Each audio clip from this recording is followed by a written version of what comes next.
Hello guys, welcome to our channel everyday series. So ఈరోజు మనం తక్కువ టైంలో అండ్ తక్కువ ఇంగ్రీడియంట్స్లో తయారయ్యే ఎగ్ కర్రీ చూద్దాం.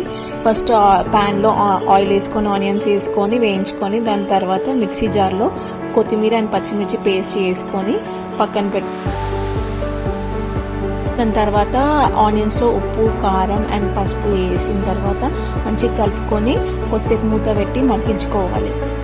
ఉప్పు కారం బాగా మగ్గిన తర్వాత ధనియాల పొడి, కొంచెం జీలకర్ర పొడి వేసుకొని మళ్ళీ కాసేపు కలుపుకొని కలుపుకొని మూత పెట్టుకొని ఒక 2 minutes తర్వాత మళ్ళీ ఇంతకుముందు మనం కొత్తిమీర అండ్ పచ్చిమిర్చి పేస్ట్ వేసుకొని అది కలుపుకొని కొన్ని వాటర్ వేసుకొని మూత పెట్టి ఆయిల్ సపరేట్ అయిన టైంలో ఇప్పుడు మనం ప్యాన్లో ముందుగా బాయిల్ చేసుకొని కట్ చేసుకున్న ఎగ్స్ ప్యాన్లోకి వేసి కాసేపు కలుపుకొని కొద్దిసేపు మూత పెట్టి ఒక 2 minutes తర్వాత మూత తీసి కొత్తిమీర వేసుకొని గార్నిష్ చేసుకుంటే వేడి వేడి and easy simple egg curry ready. ఈ వీడియో కనుక మీకు నచ్చినట్లయితే please do like, share and subscribe to everyday series. Bye.